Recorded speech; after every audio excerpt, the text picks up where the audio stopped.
আলহামদুলিল্লাহ রাব্বিল আলামিন ওয়াসসালাতু ওয়াসসালামু আলা সাইয়্যিদিল মুরসালিন। Bangladesh diploma medical education and skill development ইনস্টিটিউটের সম্মানিত ছাত্রছাত্রী সকলকে জানাই আসসালামু আলাইকুম ওয়া রাহমাতুল্লাহি ওয়া বারাকাতুহু। আমরা ১ বছর মেয়াদী প্যারামেডিক্যাল ট্রেনিং কোর্সের প্যাথোলজি বিষয়ক নবম ক্লাসে আজকে কথা বলবো CRP report, blood grouping and Rh typing report এবং প্রেগন্যান্সি টেস্ট রিপোর্ট, এই ৩ ধরনের পরীক্ষার বিষয়ে আমরা আজকের ক্লাসে কথা বলবো। যারা আপনারা প্যারামেডিক্যাল প্র্যাকটিশনার আছেন বা প্র্যাকটিস করবেন, আমাদের এখান থেকে ১ বছর মেয়াদী প্রশিক্ষণ কোর্সটি করছেন, তাদের কাছে প্রায়শই অনেক পেশেন্ট বিভিন্ন ধরনের রিপোর্ট নিয়ে আসতে পারে যে এই রিপোর্টে ফাইন্ডিংসটা কি, বা এই রিপোর্ট দিয়ে কি বুঝাচ্ছে, আমি কি বুঝবো, আমার কি সমস্যা, অথবা আপনার ফ্রেন্ডস ফ্যামিলি অথবা আপনার নিজের কখনো এই ধরনের পরীক্ষাগুলো করা লাগবে কিনা, আর যদি পরীক্ষাগুলো করা হয় রিপোর্টগুলোর রেজাল্ট কেমন আসলে আপনি কি ভাববেন। তো এই ব্যাপারগুলো সবকিছু মিলিয়ে আপনার মোটামুটি পরীক্ষা নিরীক্ষার বিষয়ে যে বেসিক নলেজটা, সেটা বিল্ড করার জন্য আমরা প্যাথোলজিতে এই ১ বছর মেয়াদী প্রশিক্ষণ কোর্সে প্যাথোলজিতে আমরা বেশ কিছু কমন যে রিপোর্টগুলো রয়েছে, পরীক্ষা নিরীক্ষাগুলো রয়েছে, রক্ত, ইউরিন, মানে রক্ত, প্রস্রাব, পায়খানা, radiology, X ray, ultrasonogram, CT scan, MRI, এই জাতীয় রিপোর্টগুলো যে কমন, যেতে আপনি রিপোর্টগুলো দেখে দুই একটা কথা পেশেন্টকে শোনায় দিতে পারেন, বলতে পারেন, বা নিজে নিজে যে বেসিক আন্ডারস্ট্যান্ডিংটা, মানে আপনার কি করণীয় এই রিপোর্টটা দেখার পর, আপনার করণীয় কি সেটা যেন ডিসাইড করতে পারেন, ডিসিশন নিতে পারেন, সেই জন্য আমরা এই বিষয়গুলো পড়াই দিব আপনাদেরকে। তো সেই ধারাবাহিকতায় আজকে আমরা নবম ক্লাসে কথা বলছি সিআরপি নিয়ে, blood grouping and RS typing নিয়ে, এবং প্রেগন্যান্সি টেস্ট নিয়ে। তো কথা আর না বাড়িয়ে আমরা সরাসরি ক্লাসে চলে যাই। প্রথমেই আমরা দেখি হোয়াট ইজ সিআরপি। সিআরপি কি জিনিস? সিআরপি প্রথমত এটা একটা রক্ত পরীক্ষার নাম, এটা প্রথমে মনে রাখতে হবে। দ্বিতীয়ত সিআরপির পূর্ণরূপ কি? সিআরপির পূর্ণরূপ হচ্ছে C reactive protein. C reactive protein কি জিনিস? এটা একটা গ্লাইকোপ্রোটিন, যেটা লিভার কর্তৃক উৎপাদিত হয় বা লিভার থেকে তৈরি হয়, লিভার দ্বারা তৈরি হয়। এটা সাধারণত মানুষের সুস্থ শরীরের রক্তে এটা পাওয়া যায় না। তার মানে এটা একটা মানুষ যখন সুস্থ থাকবে তার রক্তে সেটা পাওয়া যাবে না, এটা থাকবে না। কিন্তু একটা মানুষ যখন অসুস্থ হবে, কোন ধরনের অসুস্থতা?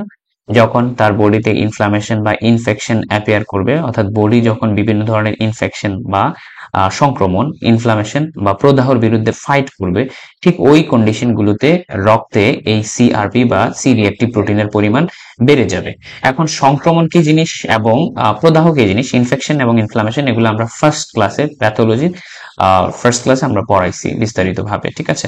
তো আমরা একটু পরে ডিটেলে জানবো।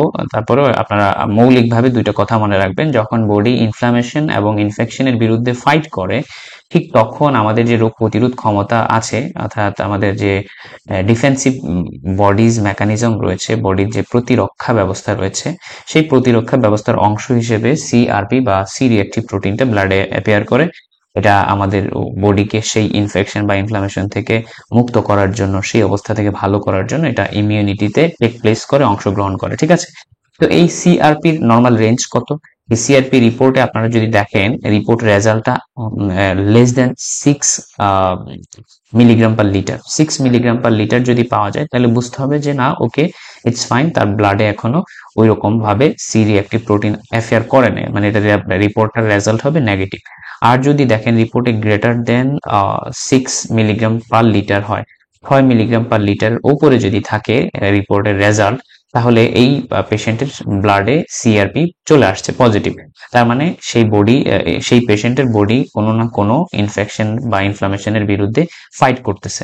এখন পেশেন্টটার কি সিমটমস আছে, কোনো অর্গান স্পেসিফিক সিমটমস আছে কিনা, অর্থাৎ তার কোনো নির্দিষ্ট অঙ্গের কোনো নির্দিষ্ট লক্ষণ উপসর্গ আছে কিনা, সেই নির্দিষ্ট উপসর্গের উপর নির্ভর করে এবং অন্যান্য আদার্স প্যাথোলজিক্যাল ইনভেস্টিগেশনস বা অন্যান্য পরীক্ষার সাথে কোরিলেট করে ডক্টরগণ ডিসিশন নিবে যে এটা কি, হ্যাঁ, কোন অর্গানের নির্দিষ্ট ইনফ্লামেশন বা ইনফেকশন, নাকি ব্লাডেরই সেপসিস, সেপ্টিসেমিয়া, ব্লাডেরই ইনফেকশন, মানে এটা কোন জায়গার ইনফ্লামেশন বা কোন জায়গার ইনফেকশন, সেটা ডিসিশন নিতে গেলে অনেকগুলো সাপোর্টিভ রিপোর্ট লাগবে, লক্ষণের সাথে কোরিলেট করতে হবে, ঠিক আছে? তাহলেই কেবল ডিসিশন নেওয়া যাবে। খালি সিআরপি বেশি আছে দেখেই বলা যাবে না বডি ইনফেকশন আছে। যেমন এগুলা যেটা বললাম, প্যাথোলজিক্যাল কারণে বা রোগ অবস্থার কারণে এই সিআরপি বেড়ে যায়, 6 এর উপরে উঠে যায়।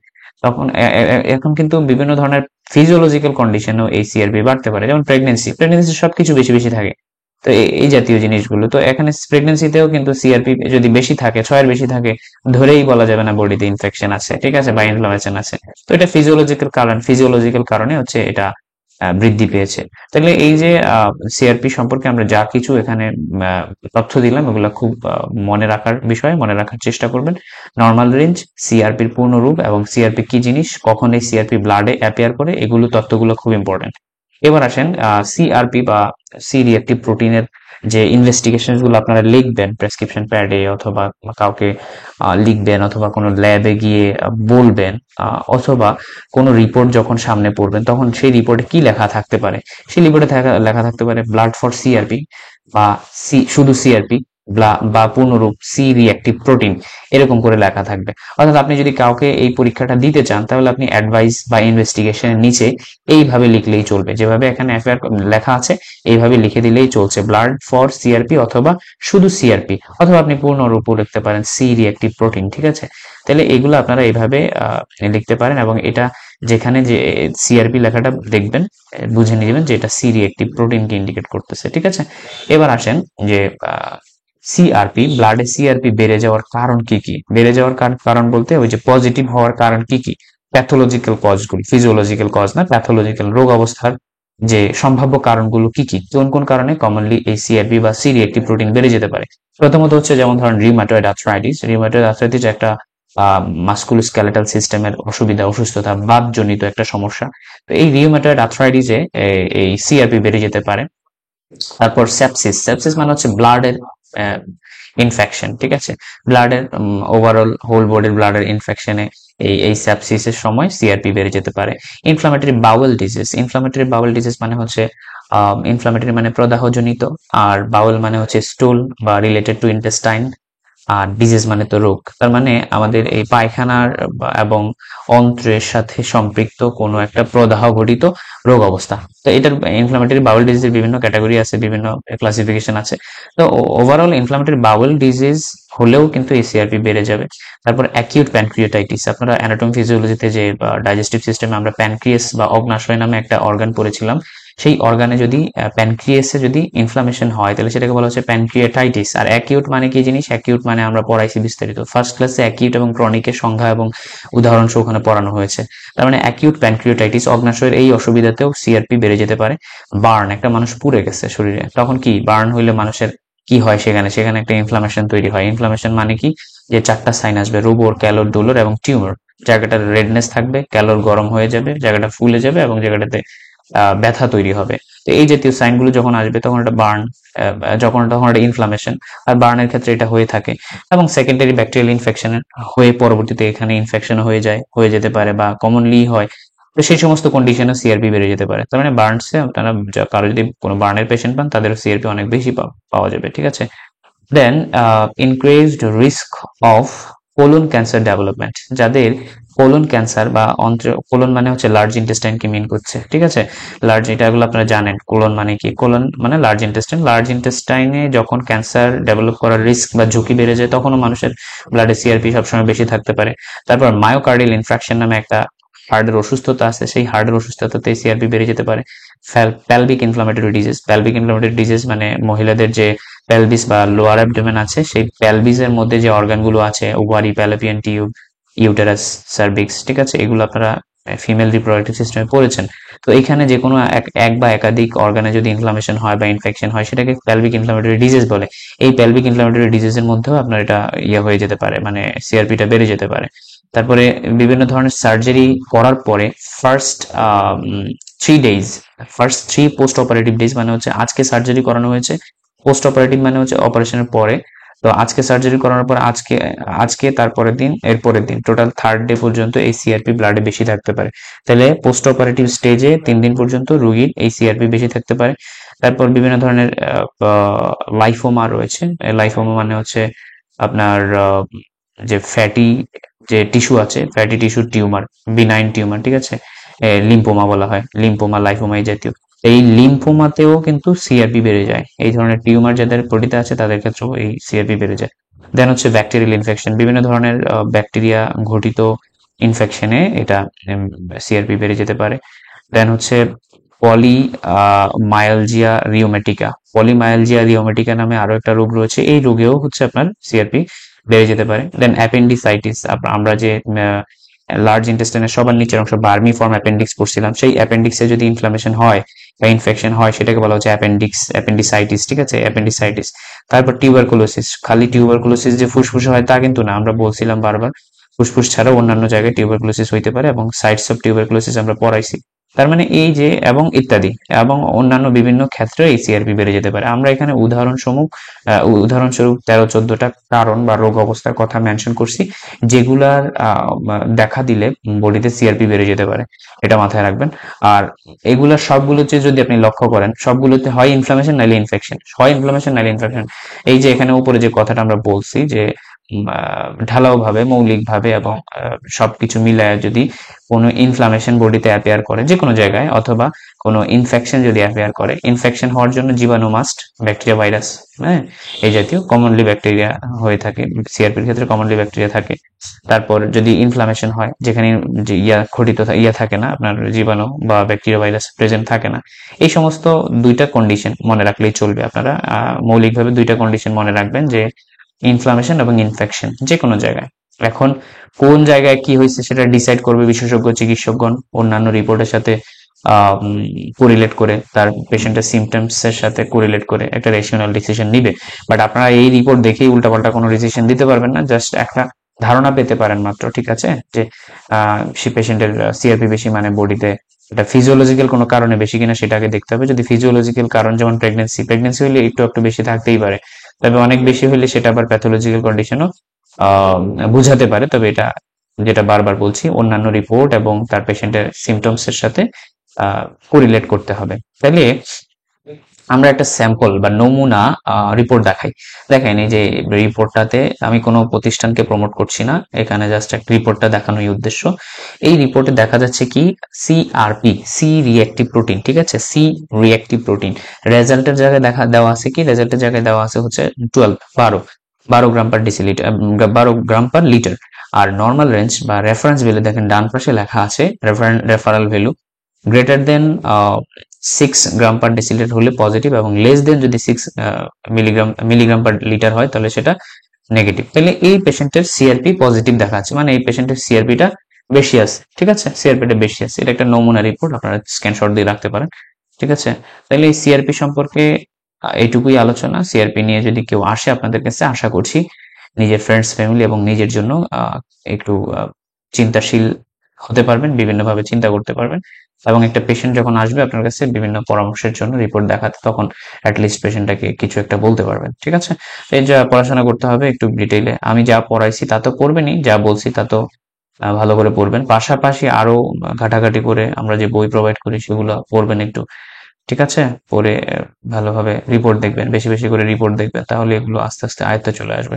এরপর আসেন ব্লাড গ্রুপিং রিপোর্ট নিয়ে আমরা কথা বলি, blood grouping and Rh typing, ঠিক আছে। এখন এই blood grouping and Rh typing কি জিনিস? আমরা যে অ্যানাটমি ফিজিওলজি সর্বশেষ ক্লাস করছিলাম হচ্ছে ব্লাড গ্রুপিং, ঠিক আছে, blood grouping and RH type নিয়ে। তো এখানে আমরা ব্লাড গ্রুপ, মানুষের ব্লাড গ্রুপ নিয়ে বিস্তারিত কথা বলছি। এখানে ব্লাড গ্রুপ কি জিনিস, ব্লাড গ্রুপ কি, এগুলো নিয়ে আর নতুন করে কথা বলার প্রয়োজনীয়তা মনে করতেছি না।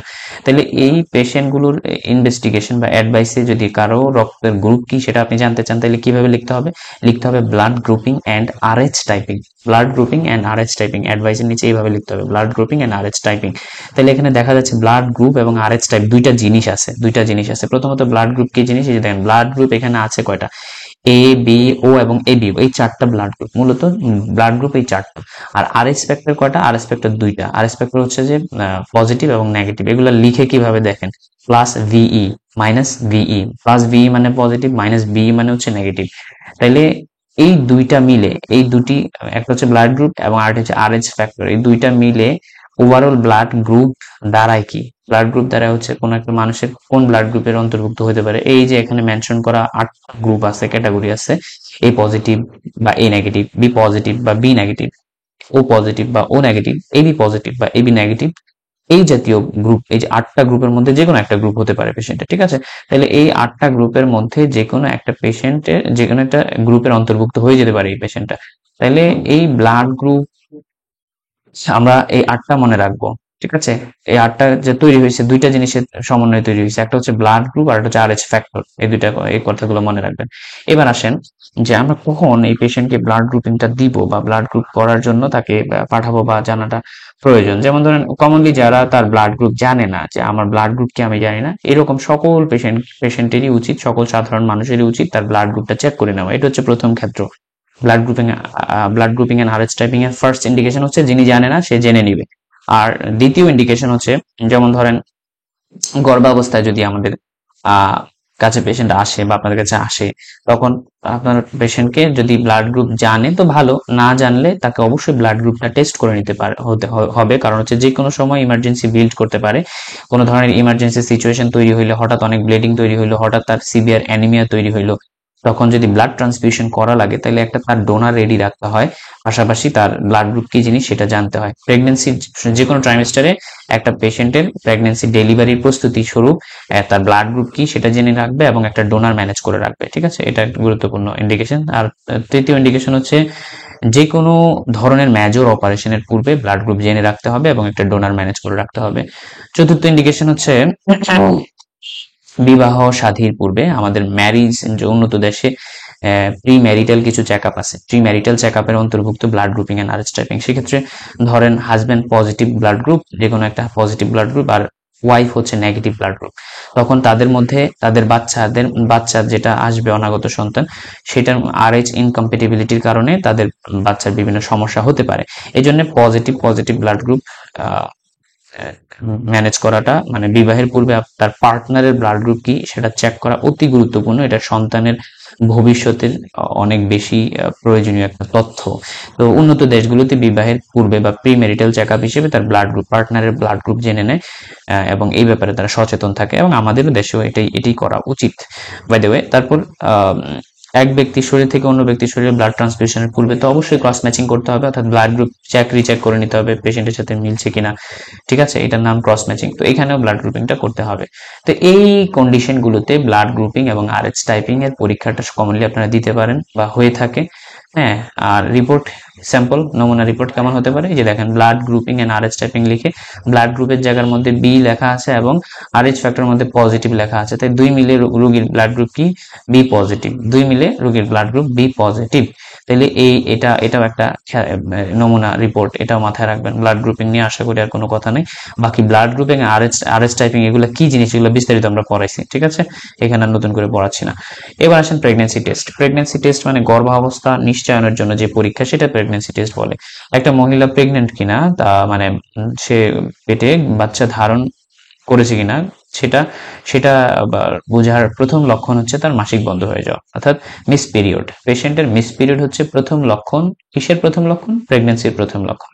এখন এই মিস পিরিয়ডে হওয়ার পর দ্বিতীয় কাজ পেশেন্টের বা ওই মায়ের দ্বিতীয় কাজ হচ্ছে তার প্রেগনেন্সিটা নিশ্চয়ন করা, যে হ্যাঁ সে কি সত্যিই প্রেগনেন্ট কিনা, এটা নিশ্চয়ন করা একটা সেকেন্ড স্টেজের কাজ। প্রথমেই লক্ষণ প্রকাশিত হবে এবং দ্বিতীয়ত সে চাইবে আমার প্রেগনেন্সি আমি কনসেপ্ট করেছি কিনা সেটা আমি একটু নিশ্চয়ন করে নিই। তো এটা গেল একটা কথা। আর দ্বিতীয় কথা হচ্ছে যে প্রেগনেন্সি মিস পিরিয়ড হওয়ার পরে কিছু পরীক্ষা আছে, আবার মিস পিরিয়ড মানে মাসিক বন্ধ হওয়ার তারিখ পর্যন্ত অপেক্ষা করতে হয় না সেরকমও কিছু, মানে আর্লি প্রেগনেন্সি ডিটেক্ট করার জন্য কিছু পরীক্ষা আছে।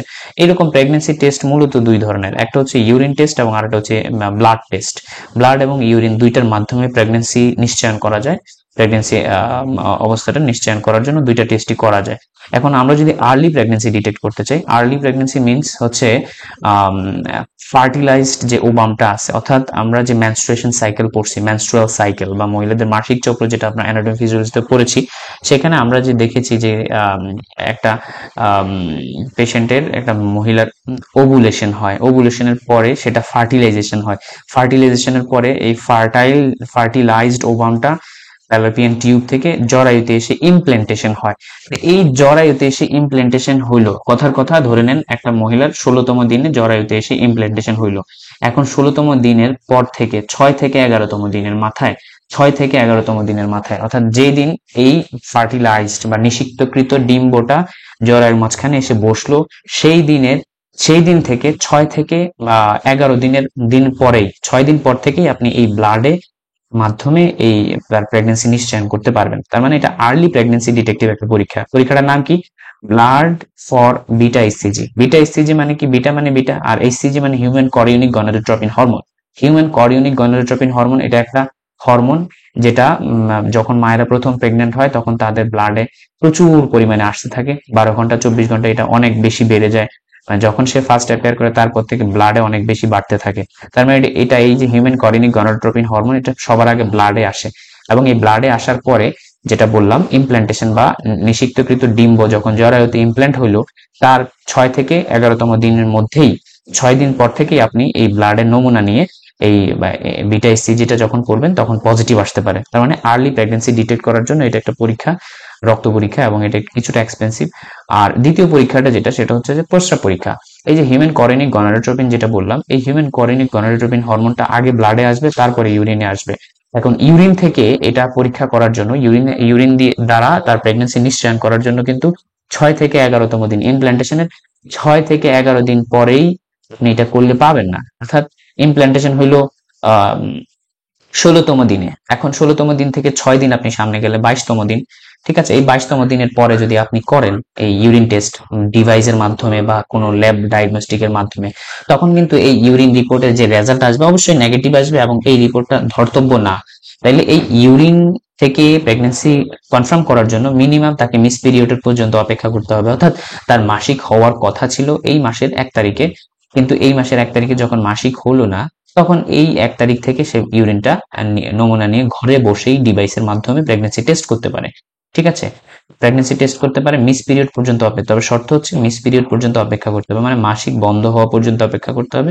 মাসিক যখন বন্ধ হইলে প্রথম দ্বিতীয় তৃতীয় দিনের পর থেকেই সে এই ডিভাইসের মাধ্যমে ঘরে বসেই পরীক্ষাটা করতে পারবে। তাছাড়া এই পরীক্ষাটাই সে ল্যাব বা ডায়াগনস্টিক সেন্টারে করতে পারে, এবং এটা ঘরে বসা ডিভাইসের থেকেও উত্তম, এবং এটা অনেক বেশি অ্যাকুরেট হয়ে থাকে আর কি।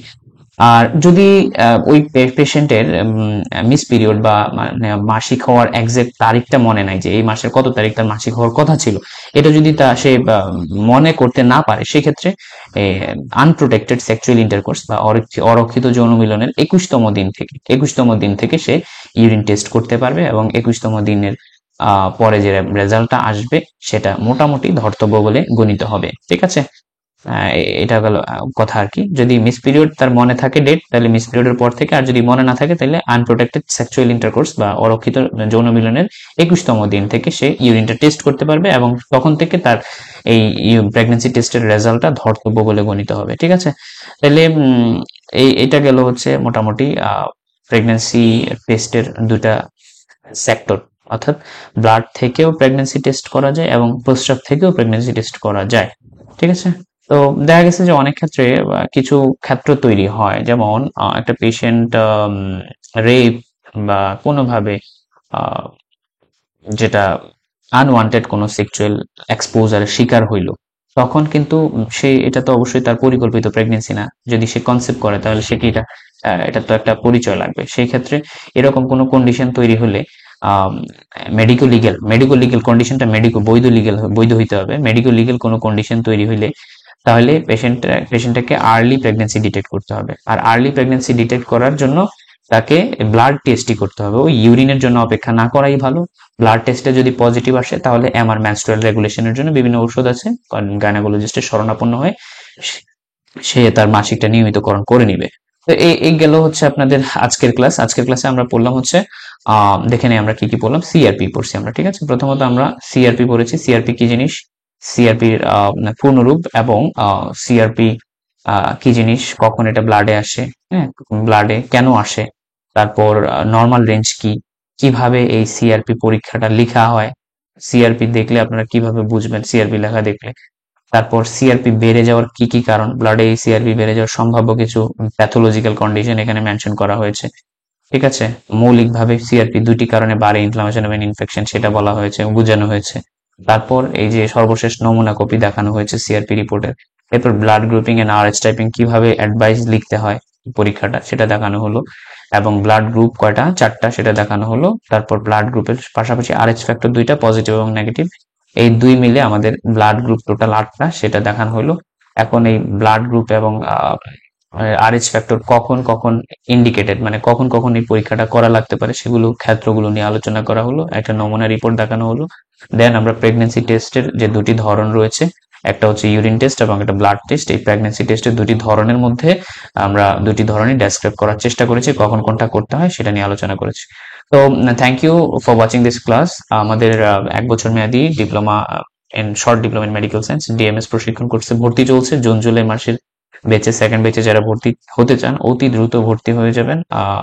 আমাদের উপরে যে নাম্বার দেওয়া আছে সেই নাম্বার হোয়াটসঅ্যাপে টেক্সট করতে পারেন অথবা সরাসরি কল করতে পারেন 1 বছর মেয়াদী প্যারামেডিক্যাল ডিএমএস ট্রেনিং কোর্সে ভর্তি হওয়ার জন্য। তো থ্যাংক ইউ। সালাম আলাইকুম ওয়া রাহমাতুল্লাহি ওয়া বারাকাতুহু।